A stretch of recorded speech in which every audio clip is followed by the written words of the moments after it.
Welcome to Something Funny, the podcast where two funny guys talk about their unpolished comedic observations, bits, and wacky premises. If you ever find yourself saying there's something funny about this, but I can't put my finger on it, this is the podcast for you. I'm Eric, and this is my lovely co-host Bill. How you doing today, Bill? A little gassy, Eric. Drinking these carbonated drinks, I don't know why I do it. Especially when I know that I'm going to be recording with you. Like, oh yeah, let's make myself all gassy so I'm going to burp and then have to cut out all these burps afterward. That's a wise decision. Well, I kind of want to tie that into what we're going to talk about today, but I'm not sure how. What am I going to say? You live, you learn? You live, you learn, you love, you lose. Whatever Alanis Morissette says in that song. Yeah, that was poetic enough. Good segue there, Bill. I feel like now yes. I got to go back though and cut in a few burps. Go back in time and put in some burps. It sounds good. Well, we can do it as a flashback, right? So this is the Highlander episode. They're rebooting the Highlander movie. It's going to begin filming apparently in 2025 to be released in 2026. And it's Henry Cavill as, what was the guy's name? Duncan MacLeod. No, I think that was the character from the TV show. The movie, I think, was... Also from the MacLeod clan. Conveniently, yeah, the whole saga. I think it was Connor MacLeod was in the movie. How about we explain the premise to the show for those that... How about we focus on the movie here? Sure. It doesn't matter to me. How about you explain the movie? I'll explain the TV show, and we'll see where it differs.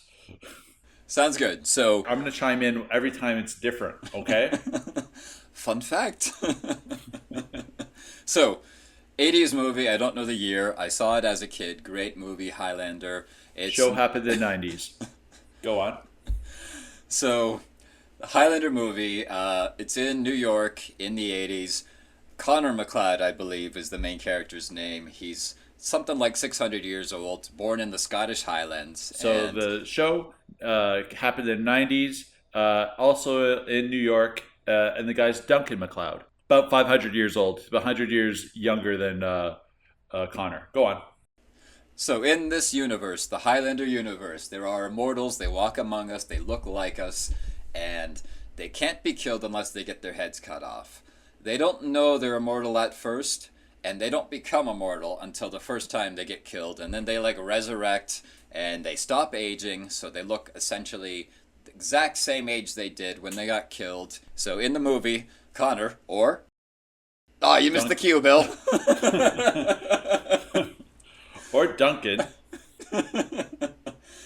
They look exactly like they did as young men, but they're hundreds of years old. The movie picks up in the early 80s, or... the 90s. And, the rules of the Highlander universe, they're amongst us, they look like us, and they can tell each other apart from the rest of the normal humans based on this, feeling they get when they're around each other. Yeah. And basically, they're living in this crazy tournament where there can be only one. I always wondered where they found out that there can only be one. Who told the first guy that there can only be one?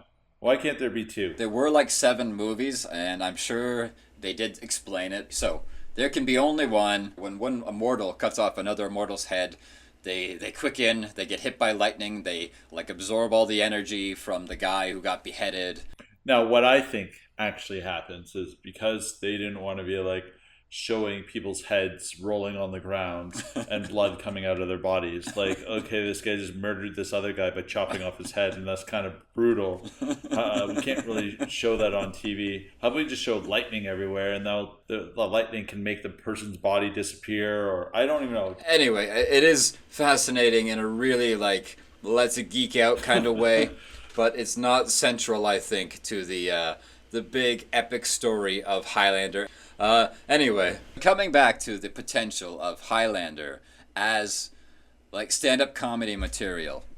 I love the fact that it's the complicated world and they're kind of these lonely adult men mostly walking around with hidden swords. They all have trench coats that they can pull a sword out at any time.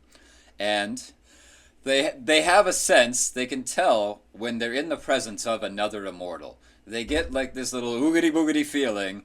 And cut to, there's Bill over there. And he's the one I'm sensing. And I think that's really, really funny. I think as a kid, I didn't realize how much of a gay metaphor it just must have been. Hey, let's go off and find someplace secluded so we can pull out our swords. What do you say? What an obvious gay metaphor that didn't strike me at all at the time. I rewatched this during the pandemic and I couldn't stop thinking about it. So, yeah, it's always, let's find a dark alley, an underground parking lot, you know. Ooh, I got a feeling there's someone like me around. Then I heard the sound of a sword being pulled out of a scabbard.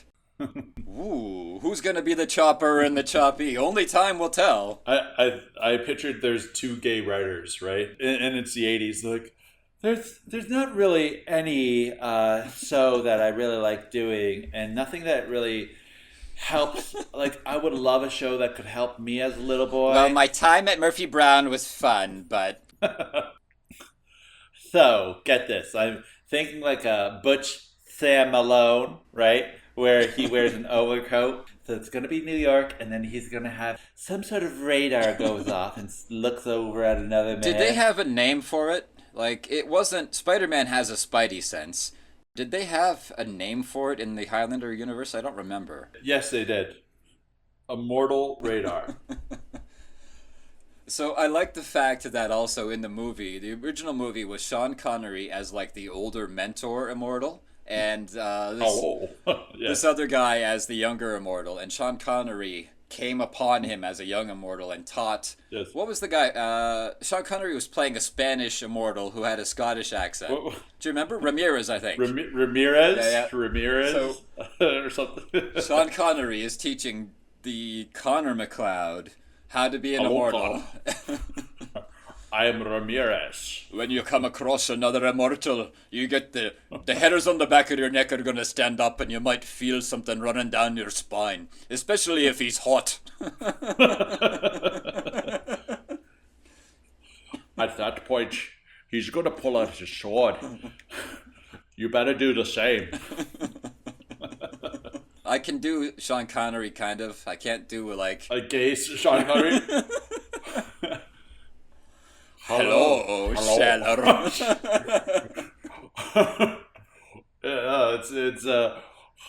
It's difficult. It's hard to do an accent of a person doing an impression.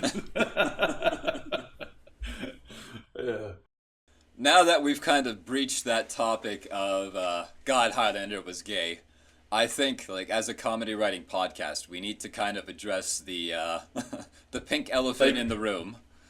Basically, is it okay to do the gay voice when you're talking about gay things if you yourself are not obviously gay? There is a certain stereotypical gay voice that people kind of default to with stand-ups. I've heard some comics do... Well, actually, let's backstep a little bit. Bill, what are your thoughts on racially charged accents? I like Honky. I'm for them. More racially charged, the better.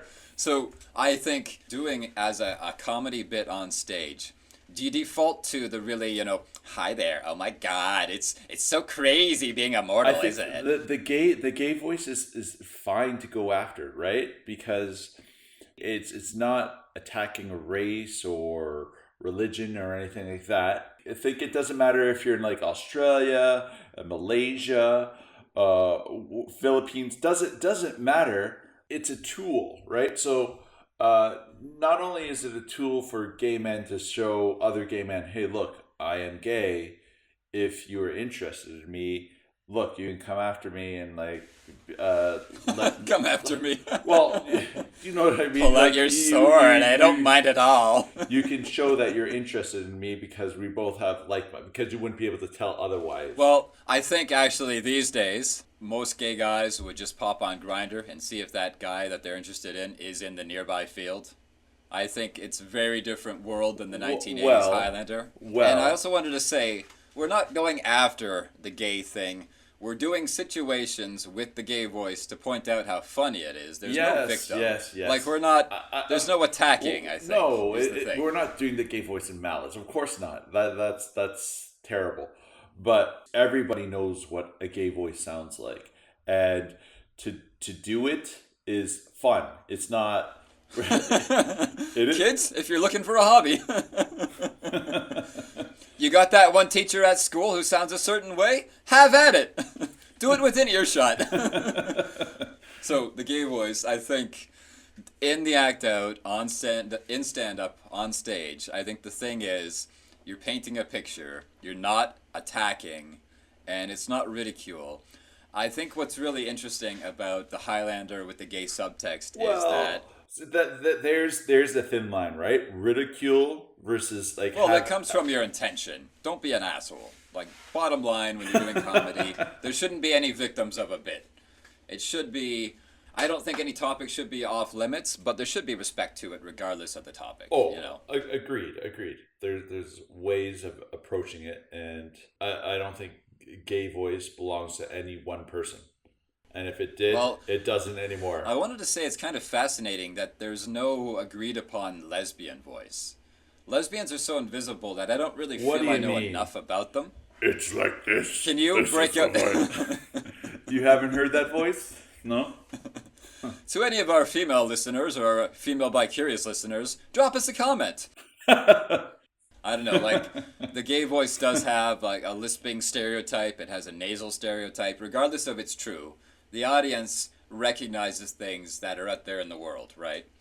And I was just thinking, so there's the mincing, you know, oh my God, look at that katana on that guy voice. And then there's, like, I love Harvey Fierstein, I think it is.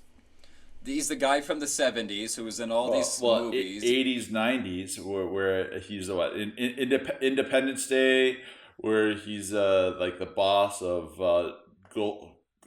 Jeff Goldberg? Goldblum, yes. And he's also Miss Doubtfire? Yeah. Well, I love, in terms of doing a voice on stage, right? I like the graveliness of his voice, you know, like... pull out your katana, queen. We're gonna dance. Oh my God! What? Wait, is that him on his deathbed, Bill?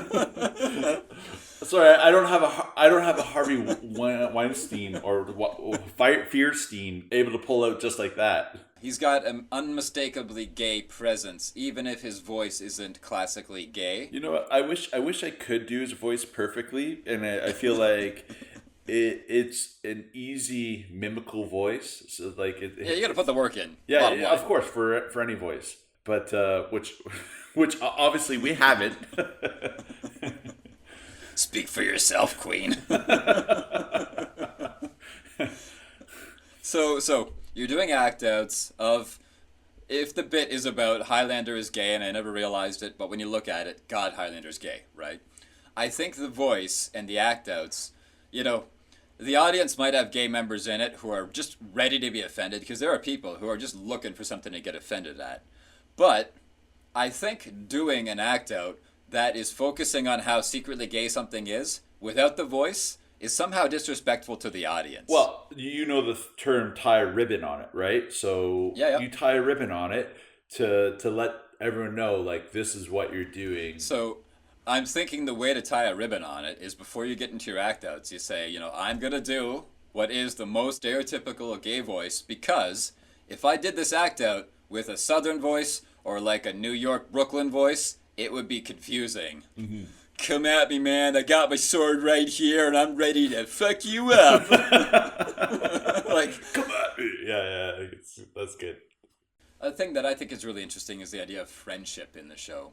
I think it's really funny, the idea of, like, you got friends you might have had since you were a kid. So I'm not a kid who grew up in a really stable, one school kind of, one group of friend people. No, nor am I very likable, so. My point is, you got some people who have the childhood friends who you didn't choose, but they've always been with you. Then you got people who have friends that they made as an adult. I moved around a lot as a kid, so... I don't have any, like, we played in the sandbox together friends. I don't have any... Very few people do. Very few people have friends that long. I don't know. I think it's reasonably common for people who haven't moved around so much. But my point is, though, Highlander, he's taken on friends who are human, who he knows are going to die, like, in the blink of an eye for him, or he's meeting other immortals who might want to kill him, but who get where he's coming from, being part of this crazy world. And so it's like, man, this person has shared experiences where they've lived thousands of years, and all these things that have changed with airplanes and travel across, and all these etiquette things where I can't talk a certain way because it's highly racist or insensitive. yeah. You know how many observational jokes they'd have with each other? You know, they'd be like, you remember when it started being, oh, this is my partner and not my wife? She's a fucking chick! Because they had friendships, too, in the Highlander series, right? Yeah. They'd have friendships with other immortals, probably the same way that gay guys have friendships that also have benefits that stay friendships. How would the friendship happen? First, it would be like Spidey sense or immortal sense, as they call in the show and movies, as I educated you. And then they'd meet this person, and then they would then have to be like, whoa, instead of cutting your head off right this minute, how about we can have some tea, some coffee? What do you say? Oh, okay, Right. yeah, that sounds good. And they get to chatting, and they're like, oh, you were one of Napoleon's fuckboys too, huh? Though he's so short, he was pretty big down there. I love the idea of you finding another immortal who is also potentially a friend who understands your world. Because if you make a friend who's just a regular human, they're going to grow old and die. They don't really know what it's like to be part of the underground immortal community. They'd be like, I got you on your knees, I've stabbed you through, and now it's time for the death blow, and I say, tell me a joke. Humor's very important to me. Go! Before I kill you, David Cross or David Chappelle? Trick question. It's both. Okay, you get to live. Yes, very good, very good. Anyway, so actually, on the topic of relationships, what I really thought was funny about the original movie, and they did it the same in the TV show, was so the Highlander guy. He's a normal guy until he dies the first time and comes back from the dead. And he's got a girlfriend or a wife or fiance, and they run off together, and wouldn't you know it, Highlander stops aging, but she continues to age. You know, your girlfriend getting older and older, and you can't have kids. And to me, it's just like the perfect premise for a sitcom. Sitcom? How? Well, you're in a relationship that goes for a few years. You get a little sick of each other, right? Almost always the man's got the higher sex drive. Women have menopause. Even beyond the fact that he's still in a 23-year-old body 8 decades in and she's not. Like, so she's in her 90s and she doesn't have the same sex drive? I thought that's when women are at their peak.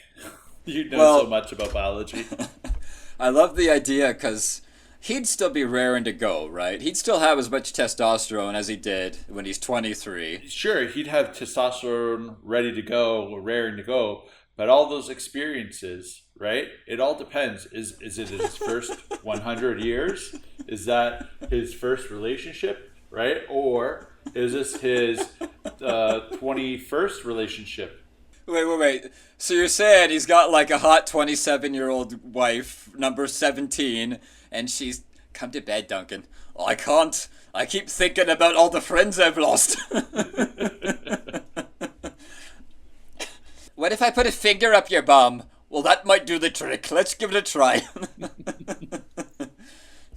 Right, that did it. I'm no longer thinking about me friend Bill, who I buried 700 years ago.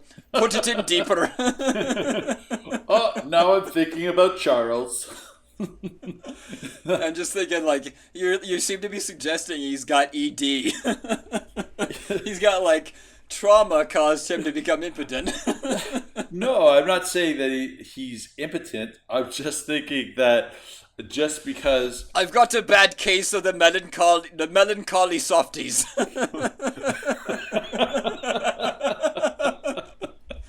Put your tits away, lass. Put the sandbags away. Yeah. No, I was just thinking that if they're in a relationship, right? The first kiss is the first time. The first time that they see each other naked, have sex, right? First time that they talk to each other while sitting on the toilet. All these relationship firsts where, you know what? It would be weirder to talk to somebody on a toilet first before you actually had sex with them, right? That would not be something that would be a first. That's it's like more intimate. So I'm just saying, if you've been with somebody for what you said 80 years, let's say if you've been with somebody for 20 years straight, right? The same person, that you're going to have all those intimate relationship firsts that you wouldn't normally have. Now, do you think? Sorry, you go ahead. I'm just thinking that if it's not the first wife, if it is the 27th girlfriend, okay, and he's like, oh, this is the point where she can talk to me while she sits on the toilet and talk to me about periods and stuff like that, like, or blah blah blah, like all these things where it wouldn't actually necessarily be done when he was first born, because the women, they were property, right? I paid 3 goats for you, lass. You're mine now. It was a fair deal. It sounds like you're begging the question that, having been to the rodeo more than once, when he starts a new relationship, does he try to prolong the honeymoon period because he knows it's going to get to the point where she's taking a poop in front of him and he hears the plop? Or does he try to rush through that period because he likes the comfortable part to come? Well, let me call you back, Bill. I'm just breaking in a new wife. I'll talk to you in 20 years. I'm going to see if she's at the point where she's comfortable popping me pimples. Yeah, so you'd have these different relationship parts of phases, what's happening. Yeah, and so basically, he'd try to rush through, I think, to the more comfortable parts, because those would be more rare than the beginning parts. But I can't agree with you, because it's been my experience that sexually, the early period is just the best. You might have more intimacy and connection after 6 months or a year or 18 years, but the uncertainty of figuring each other out, and I think like he'd want to prolong that period because he's been through he's been to the rodeo before. I disagree. I think that he'd want to get past that stage when they're first meeting each other. Oh, you got 3 brothers. Wow. And 2 of them are doctors. Wow, how interesting. Right? Oh, that's cool. And the sister. Oh, interesting. Oh, and you're a school teacher. Wow. The sex was fun. That's different, right? Oh, I haven't had sex before. He pretends to be a virgin. Sorry, what is it called? Vagina?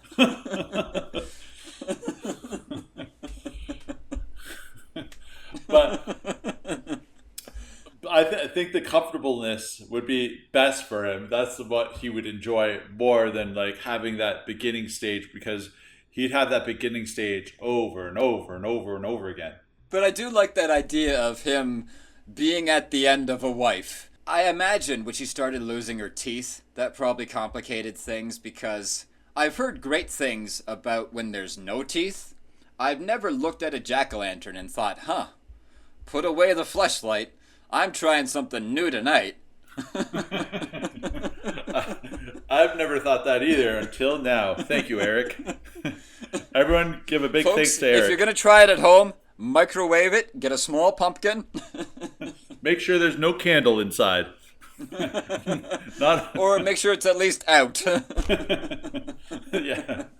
I feel like there's a joke in there about how he discovered the dog peanut butter trick. No. I think it's like, he's like, oh, I'd like to get rid of her. It's been 60 years and, I'm young and virile and she's an old woman Me love, now. How do you feeling today? How's the old ticker? Boo!